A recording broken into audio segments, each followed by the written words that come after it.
Hello. Hello ఎవరు? నేను మీ అబ్బాయి కాలేజ్ సార్ మాట్లాడుతున్నా. చెప్పండి సార్. మీ అబ్బాయి కాలేజ్కి రావట్లేదు ఎందుకు? మీ కాలేజ్కి పంపితే మొట్ట కూడా పాస్ అయితే లేడుగా, అందుకే కైకిలు పంపిన. రోజు 700 వస్తున్నాయి. దానికి మాకేం సంబంధం సార్? మీ అబ్బాయి చదవకపోతే మేమేం చేస్తాం? మరి మీరేం మిక్తారు? చదివిపియనికేగా మీ దగ్గరికి పంపింది. అది కాదు, ఒకసారి నేను చెప్పేది వినండి.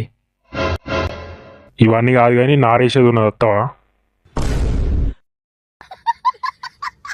ఏం మాట్లాడుతున్నారు? ఎవరు పట్టుకొని ఏం మాట్లాడుతున్నారు? నేను కాలేజ్ లెక్చరర్ని, నన్ను నారేమంటారు ఏంది మీరు?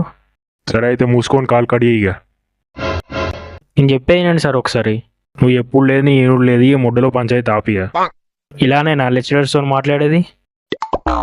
మన ప్రోగ్రామ్ కూడా ఏదో ప్రోగ్రామ్ జరుగుతుంది, దానికి కూడా పైసలు అడుగుతారట. అంత అడక తినే బతుకులం ఇవి.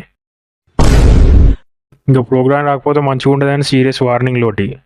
మేము ప్రోగ్రామ్ కండక్ట్ చేయడానికి ఫీజు అడుగుతున్నాం అంతే. దానికి అన్ని ఖర్చులు అవుతాయి కదా, వాటి కోసం అడుగుతున్నాం అంతే. ఎన్నో పైసలు తెంగుతారు, బుక్స్ కానీ ఎగ్జామ్ కానీ యూనిఫామ్ కానీ. కనీసం ఈ ప్రోగ్రామ్ కూడా మీ చేతులతో కండక్ట్ చేయకపోతే ఎందుకు మీ మేనేజ్మెంట్, మొండల మేనేజ్మెంట్ తెంగి మడ్డగుడు